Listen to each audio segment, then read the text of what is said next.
Assalamualaikum warahmatullahi wabarakatuh. Halo teman-teman, kami dari kelompok 2 mata kuliah psikologi pendidikan akan mempresentasikan hasil diskusi kami mengenai tahap dan tugas perkembangan. Nah, sebelum itu, Lutini akan menjelaskan bagaimana sih rules kita di diskusi kali ini.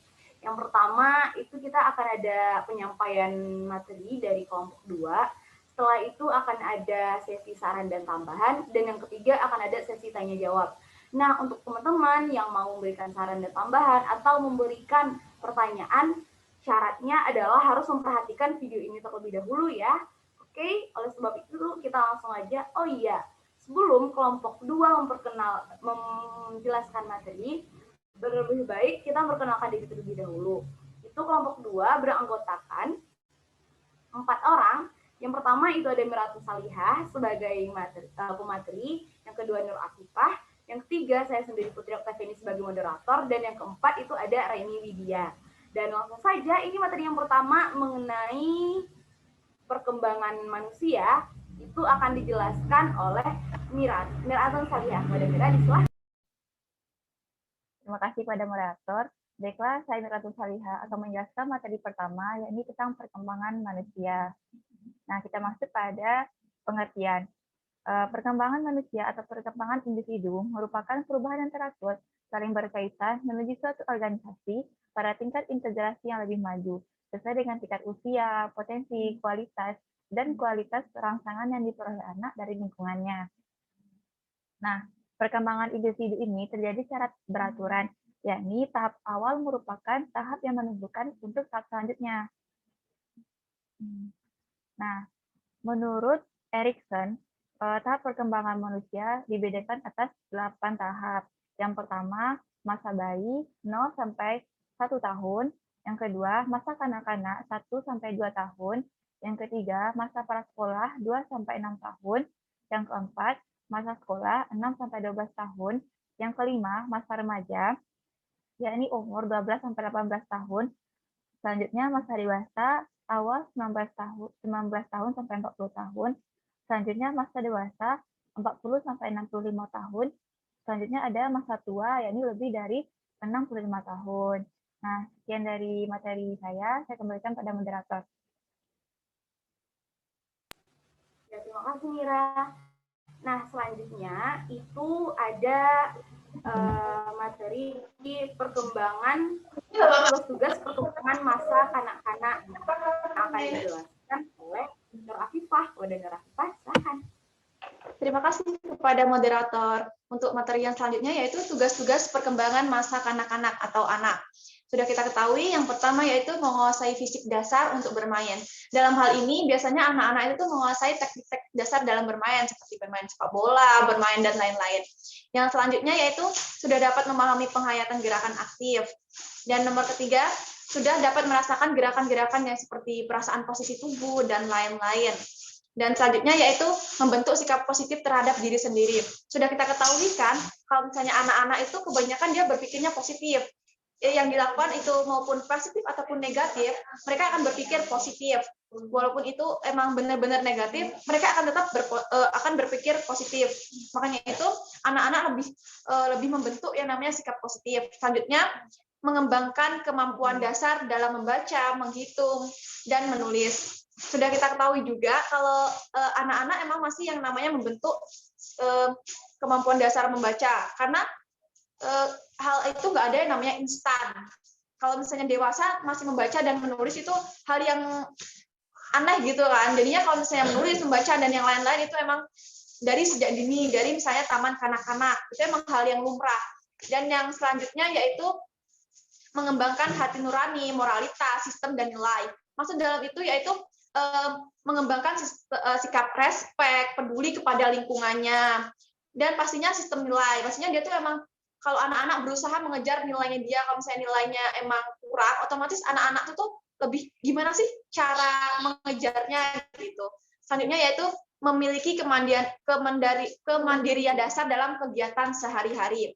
Maksud dalam kemandirian, sudah kita ketahui juga kalau misalnya anak-anak otomatis akan berusaha akan emang dimandirikan dari kecil. Dari kecil emang tuh diusahakan untuk mandiri. Kalau misalnya dewasa itu hal yang aneh gitu kan. Kalau misalnya mandiri kebanyakan emang dari kecil gitu. Jadi emang dibiasakan untuk mandiri. Dan yang terakhir yaitu mengembangkan sikap yang tepat terhadap kelompok sosial tertentu. Mungkin hanya itu saya kembalikan kepada moderator. Terima kasih moderator. Ya, terima kasih Nur Afifah. Nah, selanjutnya ini akan ada materi tugas perkembangan masa remaja nih yang akan dijelaskan oleh Reni. Ada Reni, silahkan. Baiklah, saya akan menjelaskan terkait tugas perkembangan masa remaja. Nah, sebelumnya perlu kita ketahui bahwasanya masa remaja itu merupakan suatu masa peralihan dari masa anak-anak menuju masa dewasa, di mana batasan usianya telah disampaikan tadi oleh rekan saya Mira, yaitu dari 12 tahun hingga 18 tahun. Nah, di mana dalam masa remaja ini nantinya akan terjadi kematangan fisik, psikologis, dan juga lingkungan sosial. Di mana pada masa remaja ini, seseorang akan lebih mandiri dalam bidang sosialnya. Adapun tugas-tugas dalam perkembangan masa remaja, yang pertama adalah mencapai hubungan yang lebih matang dengan teman sebaya. Nah, di sini contohnya saja ketika di masa remaja akhir, yaitu ketika kita di masa-masa SMA, kita akan lebih memperhatikan lagi teman dekat kita gitu. Kita akan lebih matang hubungannya dengan mereka, kita akan percaya dengan mereka, meminta saran dari mereka gitu. Nah, yang kedua adalah mencapai peran sosial sebagai pria dan wanita. Nah, di sini di masa remaja ini kita benar-benar, eee, mengenal diri kita mengenal diri kita sendiri baik itu di lingkungan sekolah dan juga di lingkungan masyarakat. Yang ketiga adalah menerima keadaan fisik dan menggunakannya secara efektif.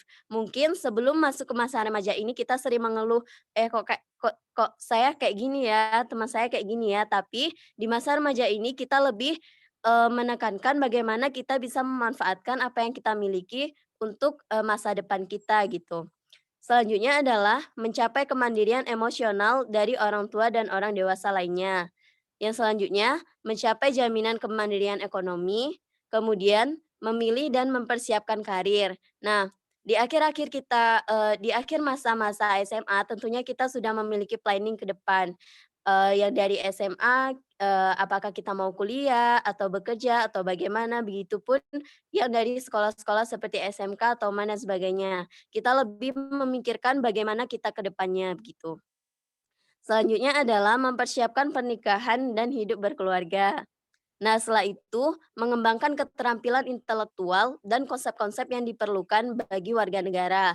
Dan yang terakhir adalah mencapai perilaku yang bertanggung jawab secara sosial. Sekian dari saya kembalikan kepada moderator. Ya, terima kasih Reni. Nah, selanjutnya itu adalah tugas perkembangan masa dewasa. Ini akan saya jelaskan sendiri ya. Jadi tugas perkembangan seseorang di masa dewasa itu pertama ada belajar hidup dengan suami atau istri.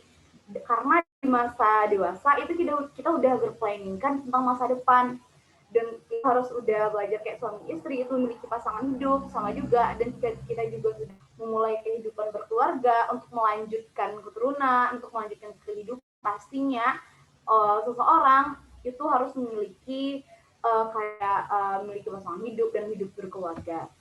Terus juga setelah mereka berkeluarga, pastinya mereka akan memiliki anak nih. Itulah kayak membimbing dan merawat anaknya.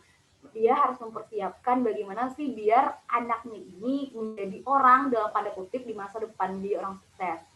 Dan begitulah circle hidup itu kan berputar ya, setelah tadi dari bayi, setelah jadi remaja, dewasa, dan sekarang yang anaknya lagi memutar circle itu lagi gitu.